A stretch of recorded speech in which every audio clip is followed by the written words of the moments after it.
പരിശുദ്ധ റമദാനിലെ രണ്ടാമത്തെ പത്ത് മഗ്ഫിറത്തിൻ്റെ പത്ത് നമ്മിലേക്ക് കടന്നു വന്നിരിക്കുകയാണ് അല്ലേ. അപ്പോൾ ഇത്രയും ദിവസം നമ്മൾ ചൊല്ലിയിരുന്ന ആ ഒരു പ്രാർത്ഥനയിൽ നിന്ന് ചെറിയൊരു മാറ്റമുണ്ട് ഇപ്പോൾ അല്ലേ. എന്താണ് നമ്മൾ ചൊല്ലേണ്ടത്? അല്ലാഹുമ്മ ഗഫിർലി ദുനൂബി യാ റബ്ബൽ ആലമീൻ.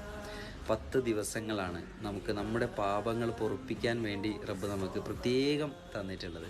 അല്ലാഹുവെ ഇഗ്ഫിർലി, നീ എനിക്ക് പുറത്തു തരണേ, ദുനൂബി, എൻ്റെ പാപങ്ങളെ, യാ റബ്ബൽ ആലമീൻ, സർവ്വലോക രക്ഷിതാവായ അല്ലാഹുവേ. അത്രയേ ഉള്ളൂ. പക്ഷെ അത് നമ്മൾ ചൊല്ലുന്ന സമയത്ത് നമ്മുടെ ഉള്ളിൽ ഒരു ശ്രദ്ധ, നല്ല അർത്ഥം ചിന്തിച്ചുകൊണ്ട് ആ ആത്മാർത്ഥതയോടുകൂടി ചെല്ലുക. പാപങ്ങൾ നമ്മുടെ ഉള്ളിൽ കൊണ്ടുവന്ന് അതിനെ തൊട്ട് നമ്മൾ റബ്ബിലേക്ക് മാപ്പ് ചോദിക്കുന്നു, പൊറുക്കലിനെ തേടുന്നു എന്ന ഒരു ഇൻറ്റൻഷനോട് കൂടെ തന്നെ ആയിരിക്കണം ഈ ദിക്ർ എപ്പോൾ നമ്മൾ ചൊല്ലുന്നുണ്ടോ ചൊല്ലാൻ. അതല്ലാന്നുണ്ടെങ്കിൽ ആ ഒരു ദിക്ർ കൊണ്ട് യാതൊരുവിധ അർത്ഥവുമില്ല, കാര്യവുമില്ലാതെയായിട്ട് മാറും.